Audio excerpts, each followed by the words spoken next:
webinar on teaching successful revision strategies to primary students. We're here with the lovely Debbie Roberts, who's going to be running the webinar today. We're really excited about the session. We hope you're excited to be here as well. Please feel free to use the chat box all throughout the webinar. We'd love to see what you've got to say, and any questions we'll be really happy to answer in there. So over to you, Debbie. Hi, thank you very much for that lovely introduction, and welcome everyone, and thank you for spending your very valuable time joining us on this webinar today. So this is a really interesting topic. So if you have got any questions or you'd like to share any information, please share it in the chat box, and I will do my very best to answer any questions that you have or address any comments or things like that. And we really do appreciate that, because I love working with you professional teachers and sharing your fantastic expertise, and it's very difficult in a situation like this. So if we make the most of that chat box, then we can do that. We can share your expertise, and it will be very much like being together, won't it? So this is a really interesting subject for me, because I've done a lot of research into homework and home learning techniques and things. I think we all have, if we've been in teaching before. It is something that's quite important, and we do spend a lot of our time thinking about it. But it's most unusual in primary, and I'm very pleased that I've been asked to do this, because we tend to assume that students understand what revision is and that they can revise very successfully unaided. And often I speak to teachers that are teaching older children who are preparing for all assessments are important, but some of those end of stage assessments later on that can affect future careers and future lives quite a lot. And yet the students don't really understand how to revise, and we assume that they do. The objectives for this session are to actually unpick and look at what actually does make a good revision session. How can we actually teach revision, and do we teach revision? And this is a great opportunity for you to use in blended learning. I don't know if any of you have been attended my blended learning webinars that we've done over the last year. It's come into play quite a lot because of the pandemic, really. We found ourselves in a situation where we were teaching children remotely, and we had to get it right first and it lends itself fantastically but well to blended learning.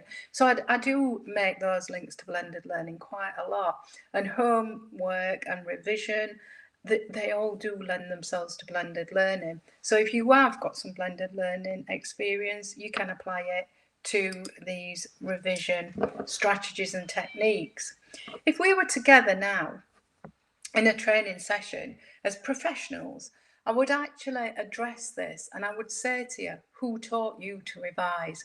Because I run a lot of revision conferences for students who are preparing for assessments. I ran a conference a couple of years ago. I think we had about 170 students at this conference, and it was really good to see them all in action and to watch them develop strategies and techniques to support them in their revision preparation.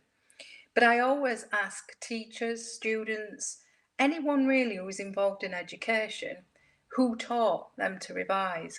Now, when we're dealing with teachers and people in education, they generally have been educated to a very high standard and have taken many assessments. And so we'd like to think that we're pretty good at revision techniques by the time we get to this stage. And so I'm interested. And I said in my very first revision content, sorry, I got distracted there reading. Thank you for your comments there.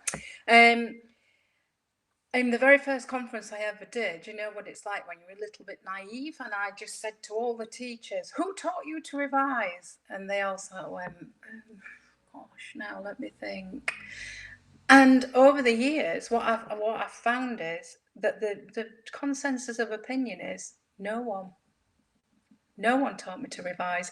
In fact, one student teacher said to me, not that long ago. She actually said, no one taught me to revise.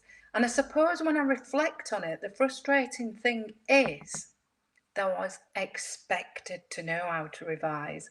And I think that's a problem. That expectation, we expect our children to know how to revise. We expect those children to grow up and know how to tell their children how to revise. And we're in this kind of bubble where we all think we know how to revise, when in actual fact, very few of us have ever really thought about it. So what strategies did you use? I'd love to know. If anyone can quickly type something in the chat box there, I'll tell you my really bizarre. Oh, I'm glad you're in the same place as me. Thanks for that. That makes me feel a little bit better.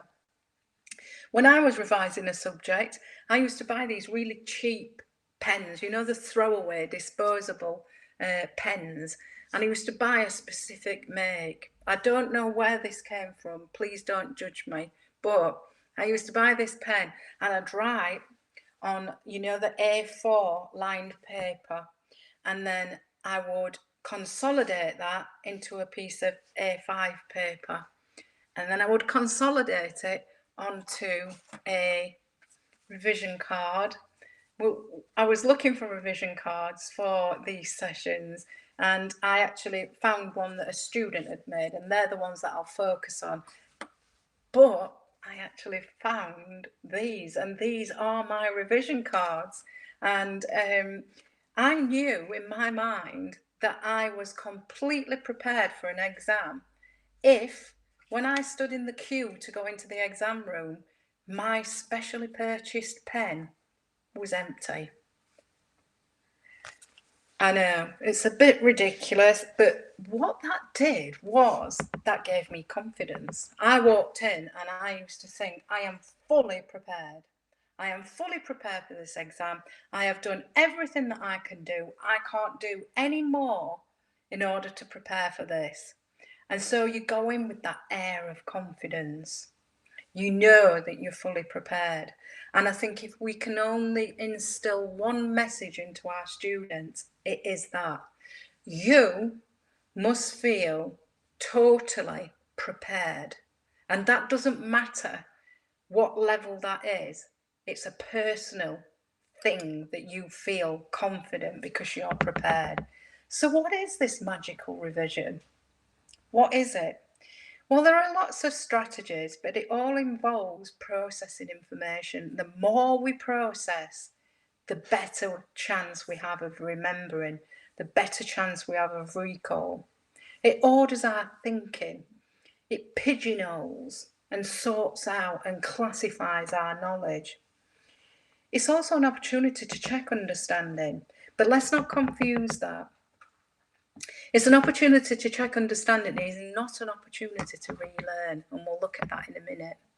It is an opportunity to consolidate and consolidate and consolidate, but by doing that, you are processing and over-processing and processing information all the time.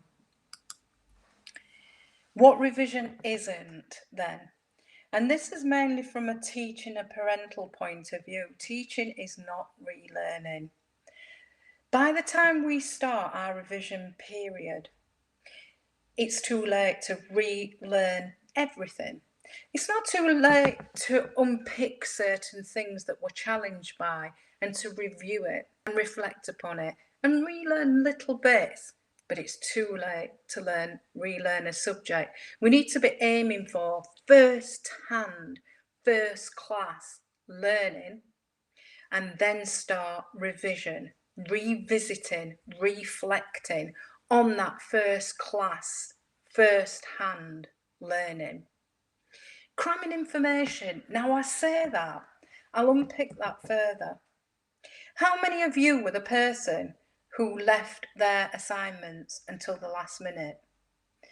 I'm the kind of person, I've just been talking to the people running this webinar very kindly for me, and I was talking about something that I'm planning for the 19th of May, because I'm the kind of person who likes to be very organised, because I'm so used to things going wrong that I always feel if I'm well planned, then if things go wrong, it doesn't really matter because I'll just pick it up because I've already done it.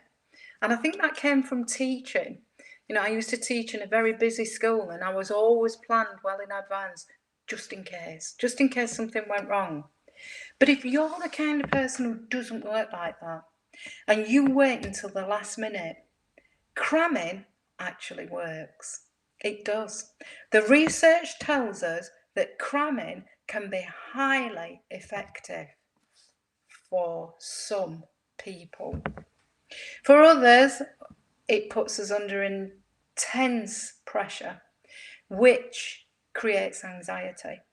And that anxiety usually means that you don't sleep very well. And that is not a great place to be when you're preparing for an exam. I'm glad people are agreeing with me there. Thank you for that. Thanks for taking the time to share your thoughts there. So cramming is okay. And if you've got some people who cram and it's successful for them, that's great. But make sure your students know that cramming only works for some people, some of the time, and most definitely not everyone, all of the time. It most certainly must not be the only strategy that one uses. So it all can't be done at the last minute. We can't leave our revision until the last moment. We should be revising throughout our learning.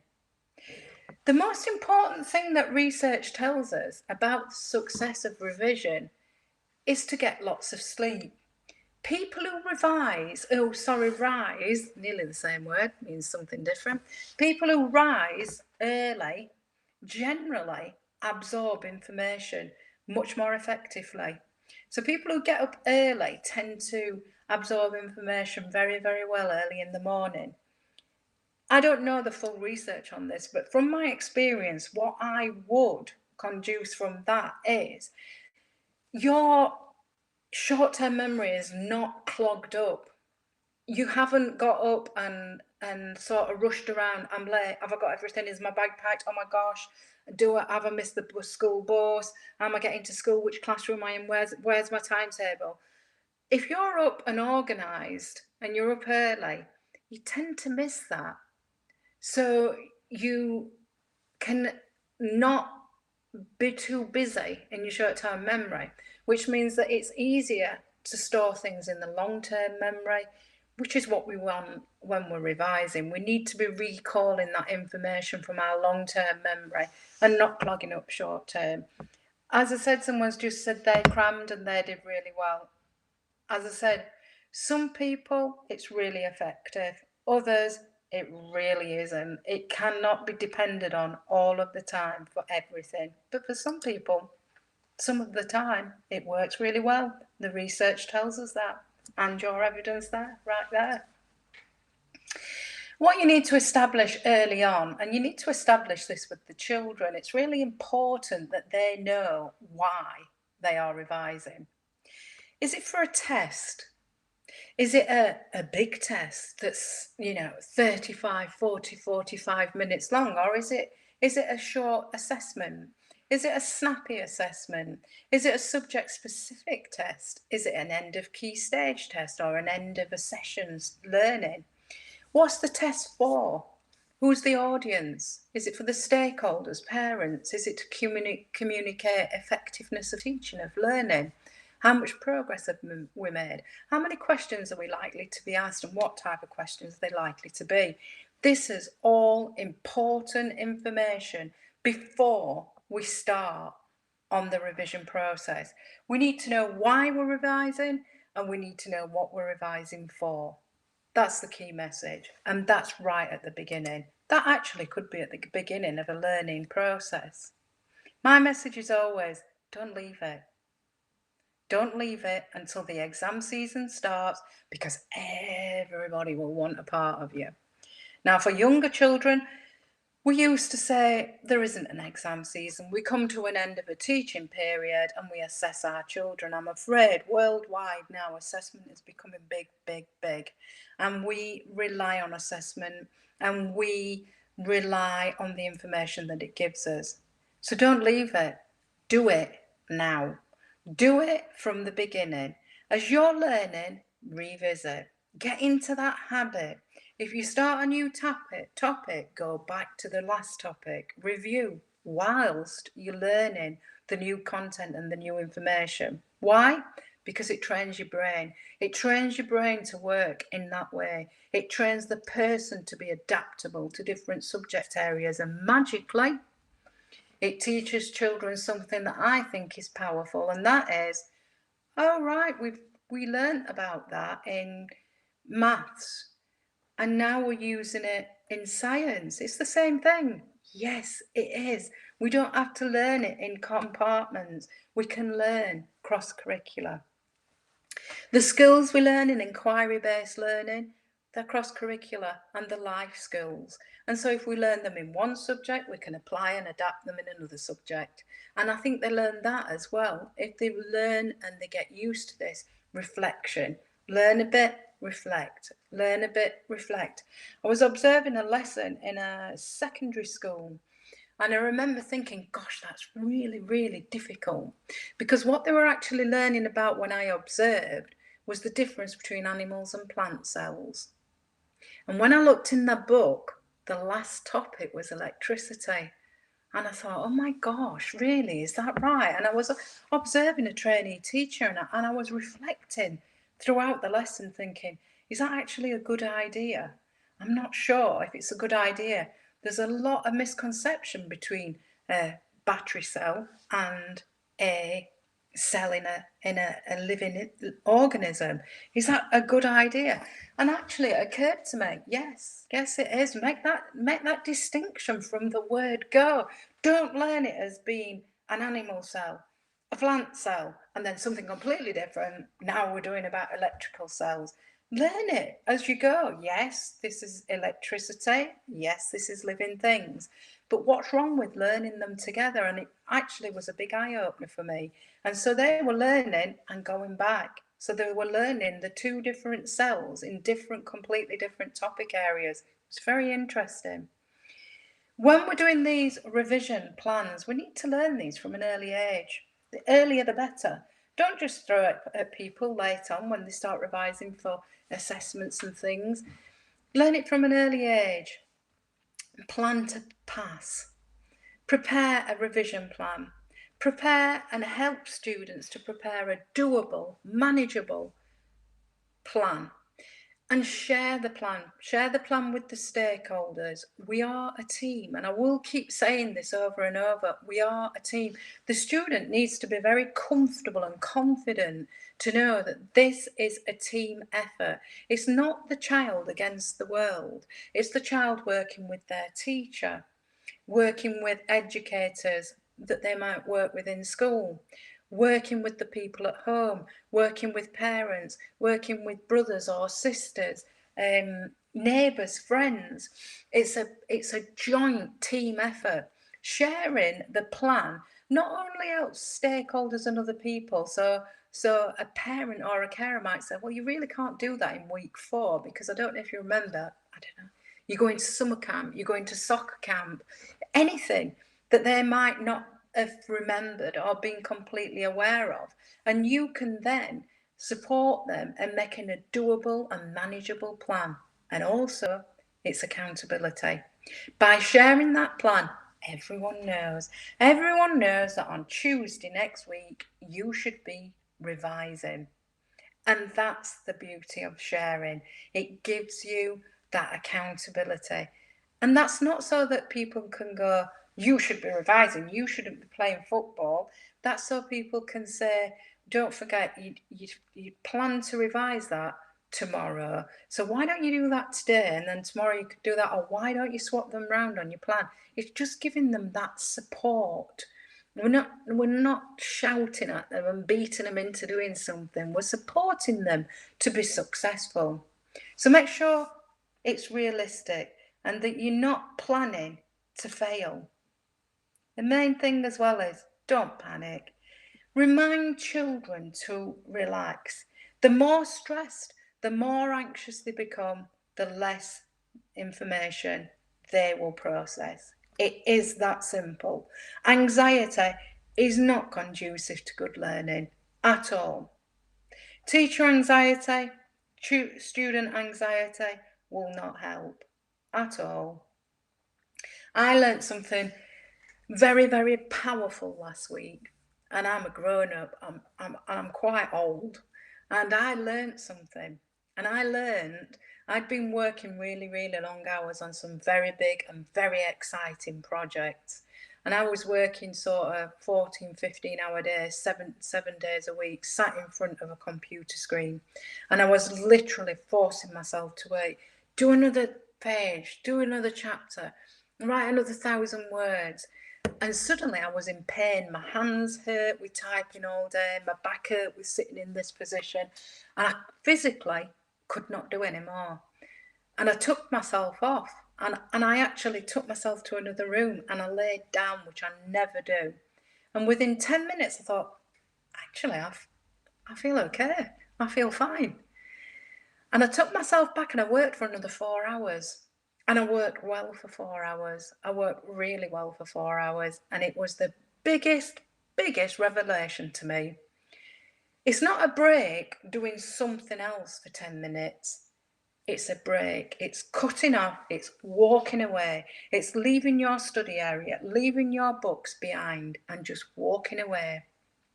It's powerful. We need to pass this information on to our students. They need to understand that walk away, cut off. If it's getting challenging, if it's getting difficult, if it's stressful, if it's anxious, walk away. Children need time to relax. The children. They need to have fun. They need to wind down. I know you're sat there going, yes, we know. We work with children. We know the children. It's about telling them that it's okay. We're not that desperate that you can't have half an hour playing, winding down, relaxing, doing whatever it is that you do, that you enjoy, because you're children and you're allowed to do that. And that's the point. Let them know. Don't panic. It's fine. We're a team. What do they need to revise exactly? Now, there's lots of different ways to do this, but I particularly like concept maps. And the reason I like them is because it looks manageable. 30-second viewing, I get a really good feel for the content, what I actually need to know. Reading a document when I'm getting ready for an exam would not help me. That would panic me. I would go, whoa, all that information, I can't possibly learn that in the next 3 weeks, 2 weeks, 4 months, whatever. But a concept map is very, very user friendly. It's graphical, it's clear, it's a diagram. It's not reams and reams and reams of writing. And most young children report that they find them very, very useful. Now, you can plan them for them, and the benefit of that is that you know that you haven't missed anything, that they will revise, or they have got the information to revise everything they need to know for that assessment that you're planning. If they plan them and design them themselves, the benefit of that is that they are processing the information. I mean, how do they know? Well, they would have to look back through their books, their workbooks, their textbooks, their notebooks, their notes that they've made. They would have to review everything just to actually make the concept map. So actually making the concept map is part of revision. But there's pluses and negatives to both. Making the concept map might take a student far too long, and so they wouldn't actually get into the revision and start unpicking the things that they need to understand in more detail. But then they're already revising. So you would have to make that decision. How much time have you got? You know, will your students actually be able to do this in the time that you've got? And so you'd have to make that decision. Is it better for you to make one and share it with the whole class? Is it better for you to do that for some students, all students? Or is it better for your students to prepare and design them themselves? That's a decision. I'm just telling you the benefit of using a concept map. Keywords are also important. They need to know what the keywords mean. A great way to find out if if they understand what the keywords mean, is to actually model and construct a sentence using the keywords. To do that, they have to have a really deep understanding of that word to enable them to actually use it in a sentence, to model it. Modeling keywords yourself is also a good strategy. I observed a teacher doing it incredibly well. She would say a word, a student would try to define it, and rather than saying, well, that's not quite right, which is quite negative. The research does tell us that if we say to any student of any age, even yourselves, myself, no, that really is all you hear. No, I don't know it. I don't know this. Is that useful when you're revising? Not really. So this person I observed said, so you're saying that a cell is only used in a plant? Is that right? You think about that and I'll come back to you on that.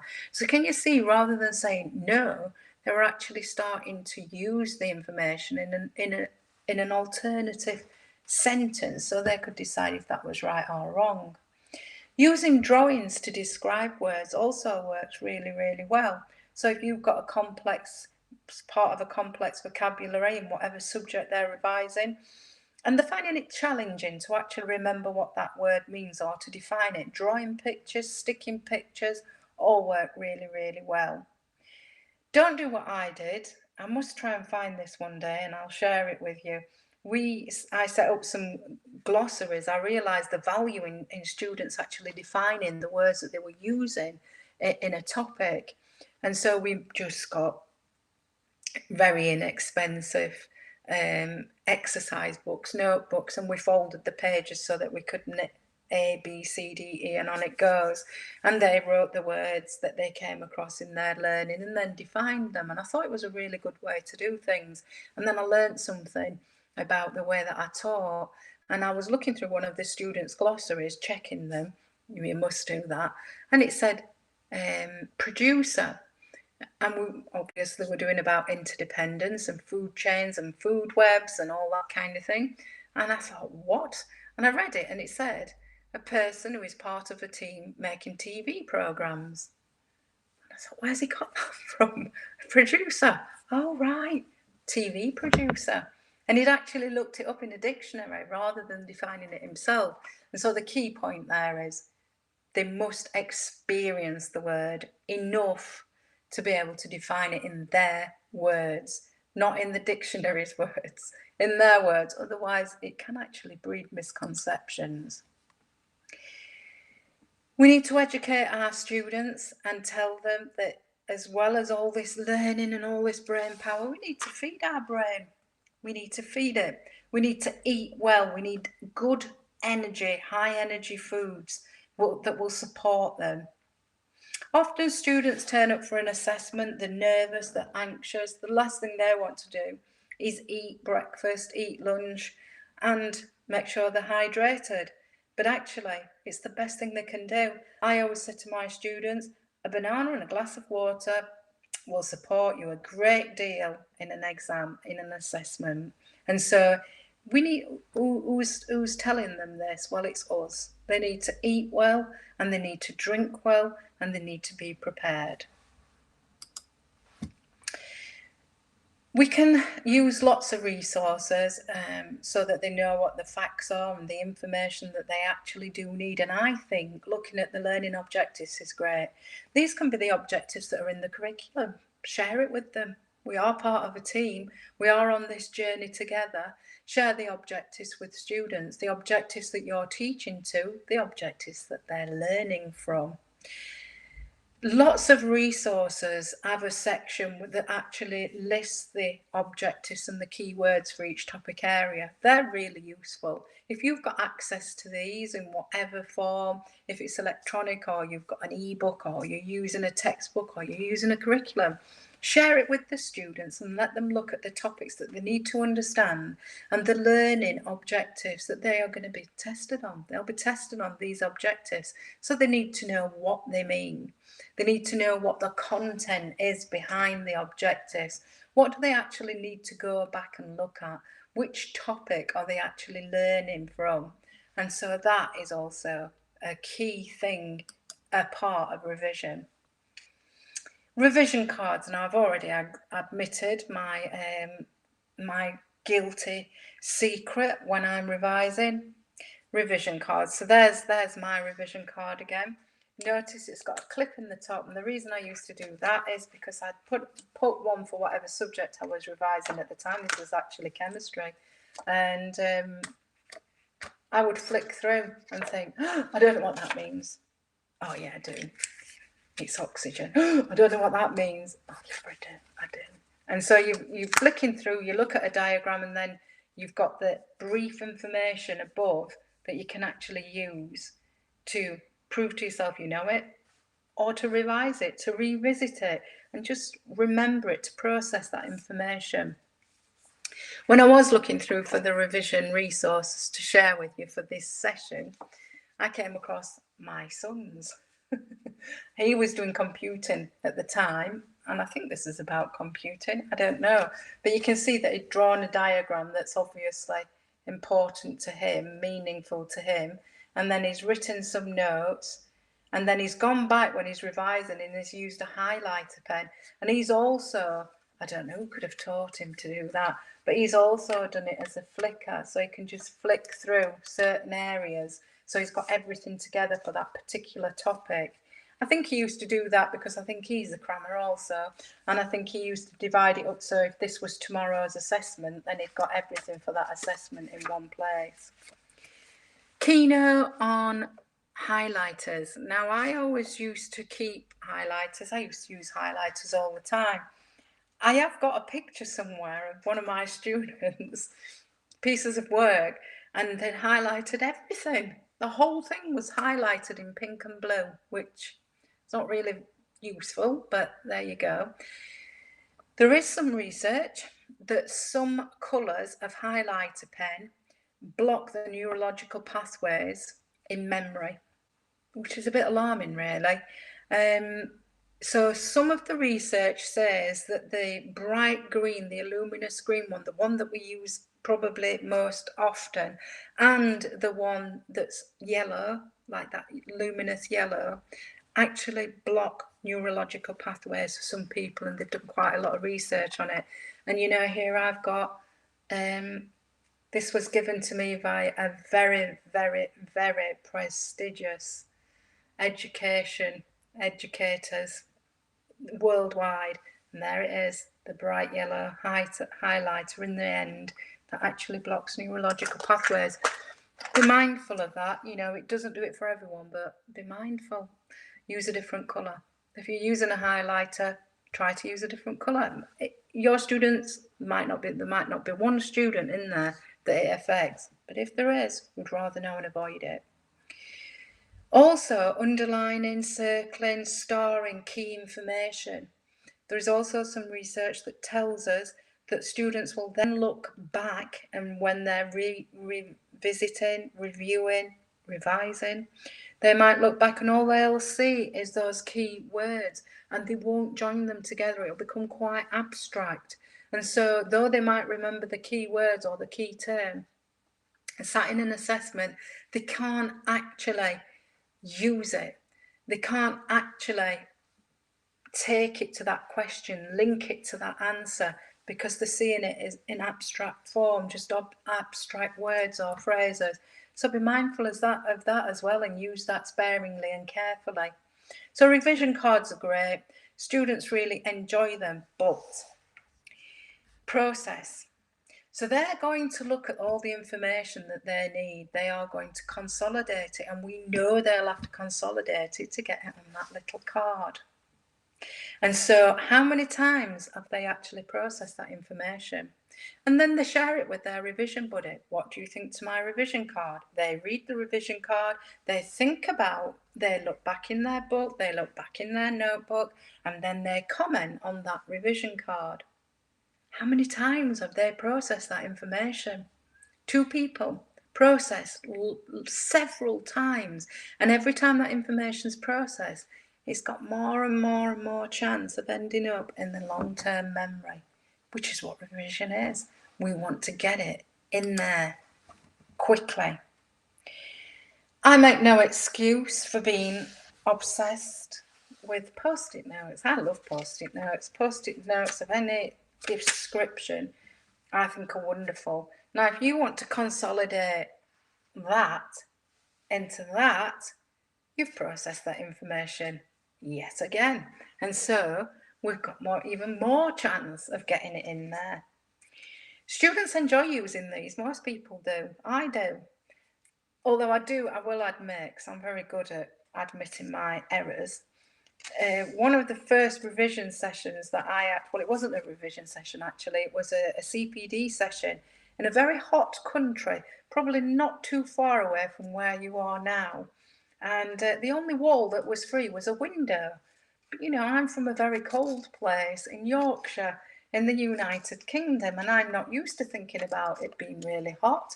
And so everybody wrote down a sentence that they wanted to understand by the end of the session, and the only place they could stick it was the window. And as we went through the CPD session, the glue melted and they slid down the window, and what we actually ended up with was a big mess on the floor, really, of lots and lots and lots of separate post-it notes. But you live and learn, don't you? Students might write a key fact on here and stick it somewhere where they look on a regular basis. It could be on a toy, it could be on a TV screen, could be on a computer monitor, could be on anything, a book they enjoy reading, I don't know, on a football. And they stick it on something that they look at on a regular basis. Older students stick it on the mirror because they're always preening. And so they're subconsciously picking up very, very, very important information. Post-its are also useful because they're disposable. The throwaway. If you get it wrong, you throw it in the dustbin. It doesn't matter. It's a little tiny piece of paper. Some of the students I was working with recently were just having real difficulty in remembering basic mathematics. And so I stuck lots of these on a board, and I said, okay, your challenge is find 10. Only use 2 post-its, but the sum must be 10. And so they went up and they just randomly walked past and stuck a 3 and a 7, 10. Or someone else would rejuggle it and put a 6 and a 4, 10. And when we knew they'd got that, we said, see if you can get it, but this time you've got to use 3 post-it notes. Is that even possible? And so they had a go at that, and it was 5 and a 4 and a 1, 10, yes. And so we were gradually, subconsciously almost, because they were carrying out a different task in the room, that every time they walked past that board, they had a little go, and they were encouraged to just have a go whenever they felt like it or whenever it sprung into their minds. And so it became really good fun, and subconsciously they were learning. So when we were balancing equations in a much higher grade in the same week, I thought, I wonder if this would actually work. So I stuck my dutiful, look, notice how I keep a set of them. These are in my bag. And I just stuck them on the board. And yes, it supported some of the older students as well. So they're never too old to use a very simple task to help them. Even more post-it notes. This is a flicker one again, but using post-it notes. My son can make these flick really well, though. I'm all fingers and thumbs, but you can see this was something to do with forces. So for them, they wrote what they thought was the areas that they were struggling to remember. And so they wrote them on the post-it notes, the areas they were struggling to remember. So there we've got a pulley, a lever, but it was the fulcrum bit they kept forgetting. And then we've got the formula triangle for actually calculating moments, I think, there. Yeah. And they just got it out and flipped it. Oh, I can't remember, I'm getting a bit anxious. Yeah, I've got it. And so post-it notes are really, really valuable. But while we're talking about numbers and simple numbers, I got a little bit of, obsessed using paper plates. Why did I get obsessed using paper plates? Because somebody gave me a pack for free. And as a teacher, we're very good, aren't we, at being resourceful when somebody gives us something for free. So we were actually looking at fractions and converting fractions into percentages, and some of the children were just, we know we've done it, we can't again remember doing it, but I just can't get it in there. I just can't get it into my mind. And I'm thinking, okay, so we're revising, how can I get them to process it more and more and more until we get it in that safe long-term memory. And so we did whole,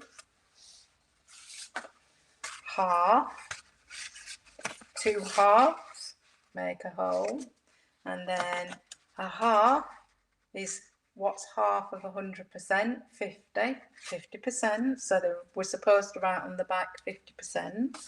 And then they went and they did quarters. So a quarter of my plate, another quarter would be half, another quarter would be 3/4 until we've got a whole. The idea was they were able to just play around with these paper plates. Some of the ones who really wanted to challenge themselves and I guess show off, but who cares, so long as the learning went on to divide their plate into 8s. And then they realised and remembered 8. Yeah, I got it. 8 is, there's 8 bits to make an 8, and then some even, I think we're showing off that, look how strong I am, I can fold this plate, and they got 16s. And so you can see that in revision, it's doing, it's being involved, it's processing that information until it gets into the long-term memory. And while we're looking at plates,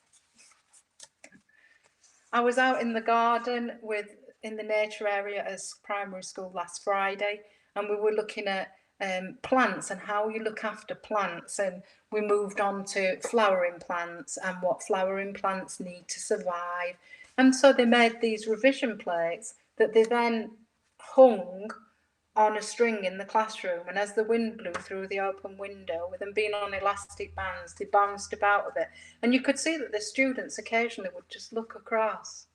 And that's true revision, is it not? Where it's subconscious learning almost, but they've prepared this. So here we've got some seeds, and then up there we've got a non-flowering plant, so I'm not quite sure what that is, but it's green and it hasn't got a flower on, so I guess they understood it.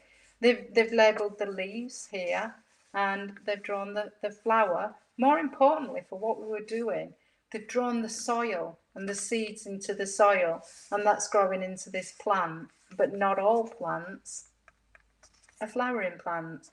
And so it looks simple and it looks primitive. Good. That means they can do it over and over and over again, and they can do it at home, and they can practice it. It's the processing of the information. I might as well carry on whilst I'm here. I also work with some children who don't speak English as a first language. They speak as an additional language. And we were doing about growing up. And we were doing about animals and how we change as we grow and develop, and we start as babies. We grow into children, grow into adults, families. And so this one, they were talking about families, and they've cut pictures out because they were not confident enough to draw them. But it is a revision table for them because it's images that are meaningful for them to remember and recall these key words that they were having difficulty recalling. And so although it's about language for them, they have actually had to process so much information to find the pictures that mean something about the content that they're learning, cut them out and stick them on. And we'd got ones about the concept of time. We were doing about SI units, the SI unit of time. And they've literally, throughout the lesson, just added everything that meant something about time. This is another one from an additional language where what does look, sight, vision, seeing, what does it mean to them? And so they've cut out all those pictures. And then again, part of animals and humans, they were looking at the face and what parts of the face are important for them to remember. And they've done some cutouts. And I think, yeah, we've even got some lipstick kiss at the bottom there. Not ideal, but if it means something to them, that's what revision is. I hope you enjoyed sharing those. I love this. Make up a silly song. What did someone say to me earlier on about this? They called it something else. But anyway, make up a silly song. Again, this is from a primary school that I was working in. And they sang this amazing song about forces. And it went on to talk about I was walking down the street and I slipped because I didn't have any friction. Another one said they'd skidded in washing up liquid, as you do, because that was a lubricant. And it was a fantastic tune, and they sang it along. For me, I just love that picture. That's all I can say. Mnemonics, well, you know what? These are great, but they're very limited. They have a very limited usage. I know in science they use quite a lot for the order of the planets. I hope that doesn't offend anybody, but I thought that one was funny. Most very elderly men just snooze under newspapers. Does it matter if they remember? My very educated mother just served us noodles. If you've got a use for that, then, and it works and the students are enjoying it. Let's go back a second. Remember what I said at the beginning? A variety of strategies, a variety of techniques used in one lesson, used in one topic area, used across the board. Use lots of different strategies and techniques so that students are trained to use them. They've been taught how to use these strategies. Not only that, they find out which ones work for them, which ones work best for them, which ones do they enjoy, which ones do they understand. So use a variety. Just because I don't like these, and that's really because they're very, very limited in the use, doesn't mean to say that students won't like them. And so if a student enjoys using them and they're good at using them and they can come up with them, fantastic. Mission accomplished. I like these and students like these and parents like these. These were first developed to support students in acquiring spellings of certain vocabulary, certain languages. And we used to learn a word, cover it up, try to spell it, look back, check if we were right, try to spell it again. It's now developed quite a way from that. And now a really good way, a really great way of processing information is students cover up in the textbook or the notebook just enough information that they can cover with the hand. They read that information, they try to learn that information, then they cover it up, and then they tell a partner. So that partner then has to check what you're saying against the text that's covered up that they can't see. The person reciting the information has to use recall massively to actually recite the content. They don't have to say the full thing. They just give the gist of it, the idea of it, the key facts. They then have to go back, recheck it, and then retell it again. So by this point, 2 students have processed that information 3 or 4 times, and they keep going back until they get it right. So it could be even more than that. It is a great, easy way. The resource for this is their work, their book. That's it. And that's why I like it. Plus the speaking, the communicating. There's no real accountability as such. No one can check it. So if they're not 100% confident, they can have a go. And whilst they're having a go, they're learning it, they're reviewing, they're learning again, and they're revising. I love that. It works really well. Remind students they're not on their own. Right at the beginning, ask them to write down their team members. It could be mum, dad, someone at home, a carer, teacher has to be involved, a revision buddy, a revision team. They are all part of this team. And to be successful, they need to know when to ask for help and who to ask for help. And it needs to be no pressure, no judgment. They can ask at any time and they can get help and support. Otherwise, they become more and more anxious, and where's anxiety lead? Certainly not learning. Practice questions have their place, but let's be mindful. When we've asked students what revision means, they say questions, exam questions. We just go over exam questions, that's all we do. questions. No, we don't want to be just sitting doing exams. They've got a lot of exams, a lot of assessments, whatever we want, terminology we want to use coming up, and they know that. So they don't want to spend that preparation time doing exams. But if you use the exam questions that are like the ones that will be in their assessment, then it trains them, and that gives them confidence in answering those questions. Again, will there be multiple choice? Will there be extended answers? It all supports them in it. When we ask the researchers what is the most effective technique for revision, we are told repeatedly, over and over, from different researchers, quick quizzes. Quick quizzes are the best revision strategy. We can't argue with that. The research is quite clear. And I've observed people using quick quizzes, and I've used quick quizzes a lot myself, and I've developed the strategies over the years. And I have worked with students from early years, a very early age, right up to students that are, doing master's level. And quick quizzes work, simple as that. We like to be competitive, and if we make a quick quiz competitive, it's even more effective. There are different ways to do this. You can do it where a student or a pair of students or a team, a quiz team of students, design a question. How do they do that? Well, they have to look back at the objectives, they have to look at the keywords, they have to look at the content in order to design that question. It's not an easy task. So we've already processed and revised a lot of information before we've even got to putting pen to paper. We write the question. We then decide as a team, what's the answer? What answer are we looking for? How do we want the people to answer this question in order to get this point? And so they have to write the answer. Again, we've processed it again. Now you can then ask the whole class the questions. So you put all the questions together to make a quiz. You tell the teams, if your question comes up, you do not answer it. So they ignore that question, they just listen to what other people are saying. And then they answer all the other questions. They get a point for every question they get right. The important bit is the bit as teachers that we sometimes worry about. And that's the bit when we go over the answers. It's usually very loud. It's usually argumentative.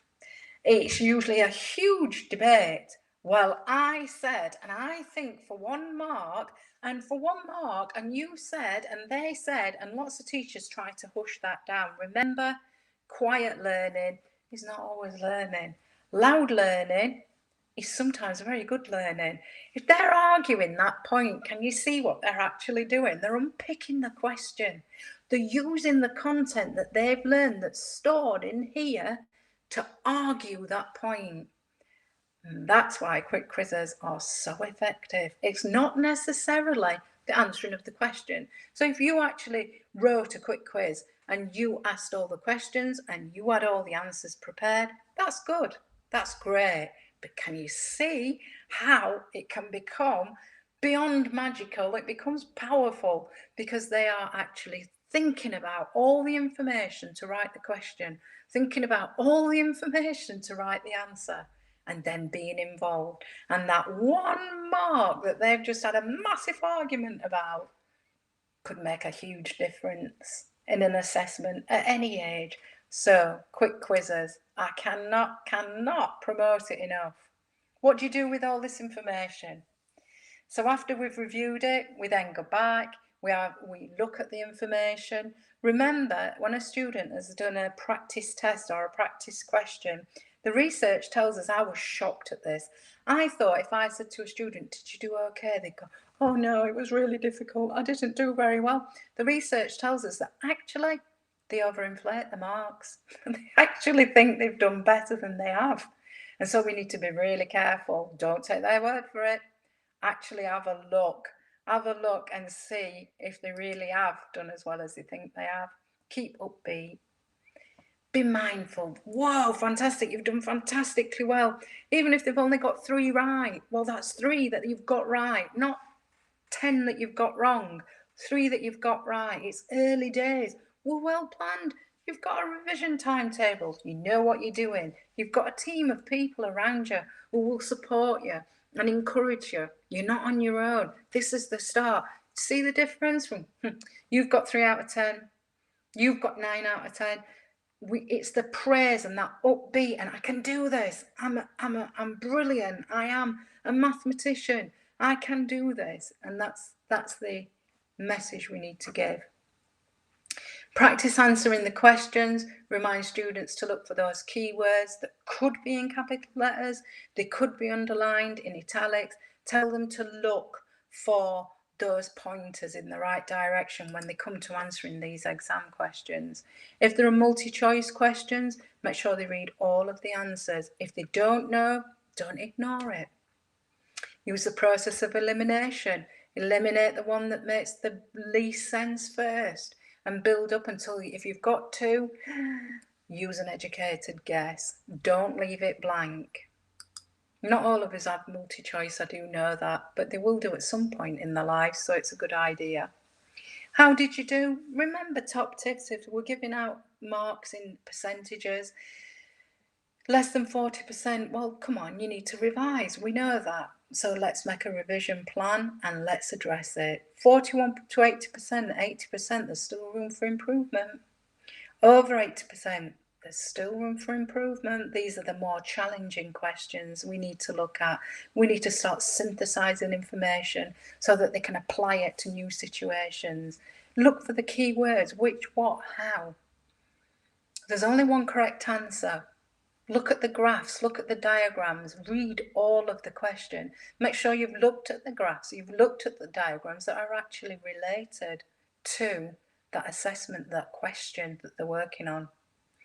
Plan and prepare, that's the thing. Remember when I said at the beginning, what's the exam, what's the test, what's the assessment for? What will it look like, how long will it last? This is a key thing. Train them in timing. We're rubbish at timing. I do this with adults. Close your eyes, put your hands up when a minute's gone. You'd be amazed how many people get that wrong. Almost everyone. We're not very good at actually timing ourselves and understanding. And it's really important for students to realise that time, because usually they think they've got much, much less than they have. Doing little activities like that helps students realise that they have got time to read it, they have got time to read the question thoroughly, and they have got time to read it more than once usually. And so these activities to promote timing skills and time management are really valuable. Practice papers also help students with this as well. Remember to share all your top tips with them. Anything that helped you, that helped the students last year or the year before that, are all worth sharing. Tell them they can adapt their plans. If it's not working and they haven't got downtime, relax time, go back. Don't throw it away. Just review it. Okay, there are some Let's Pass resources. I'm just going to quickly show you these. These are really useful. If you've got them, they're there. And they've got like practice tests, they've got end of unit tests, things like that. So they are very useful. My main message is just be happy. Be confident. Go into that exam with that empty pen in your hand and know that you are prepared. Do you know what, people? We've come to the end. Now, I really enjoyed that. I love working with you guys doing these webinars, and I thank you for your time and your and for being so engaged and involved. If anyone has got any questions, any comments, please type away, and I will do my level best to answer everything. And you are more than welcome to the people. I'm sat here on my own. You might have seen my cats wandering about. I'm sorry, I've got a different office space at the moment. It's only temporary, and so I can't actually keep them out the way. They're very curious, so I do apologise. But yeah, it's great to get some feedback, because I'm sat here talking to myself majority of the time. So any feedback is really gratefully received, and I thank you for the lovely comments that you're making now. And thank you so much is all I can say. I hope that was useful and you got from it what you need. That's the most important thing. That's what we do it for. So any feedback, gratefully receive. Any questions, I'll do my best. And I guess that's over to Elliot. I've gone very red there, haven't I, with that screen shining at me? So thank you very much.